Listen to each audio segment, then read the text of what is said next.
I just wanted to kind of follow up on my last video, which was getting back to basics and really trying to remember the things that we did before we had a market that was so incredibly inflated and busy as we did in the post-COVID 2020 and 2021. And now 2022 started out with a little less of a bubble in it, and we're working a little bit more realistically as we used to in our normal real estate market. Things are getting a little bit back to normal, and yet we feel like somehow we're not doing the business we did because we did so much, which was really an anomaly. It wasn't a normal market. What I want to say to you this morning is getting back to basics, which we've discussed, is critical.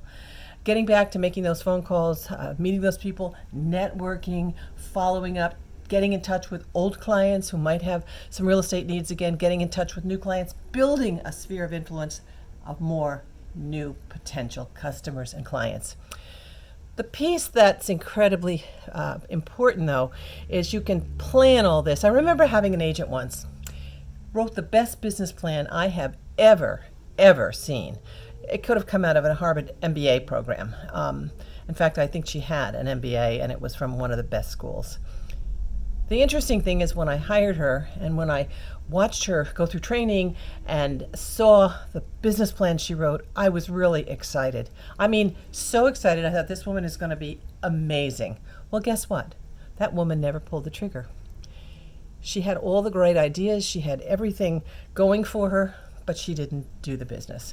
So I guess this morning what I'm talking about is that trigger pulling aspect of all the things that you plan to do when you get up in the morning, all the organization that you've put in place, all the things that you said you were going to accomplish today needs the action behind it. If you don't take the action, nothing ever happens. And you know what?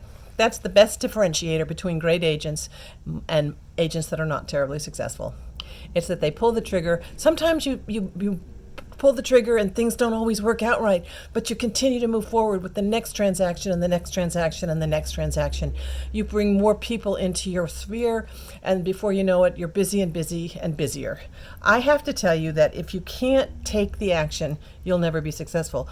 How many times have I listened to agents saying, I'm going to do this and I'm going to do that, and okay, that all sounds great, but do it. So I guess today what I'm really saying is be accountable. If you need an accountability partner, go get one. It could be a spouse, could be a manager, could be a colleague in your office, could be a good friend. It doesn't matter. But who is going to say to you, did you do what you had to do today? What happened? Who did you speak to? Did you get any listings? Did you have any appointments? Did you make those new appointments? Those are the things that are critically important. So all I can tell you is if you want to be a success in real estate, if you want to be winning at real estate, which of course those of us who have worked all our lives who want to always be winning at real estate, you've got to pull the trigger. You've got to do the action that follows all the planning.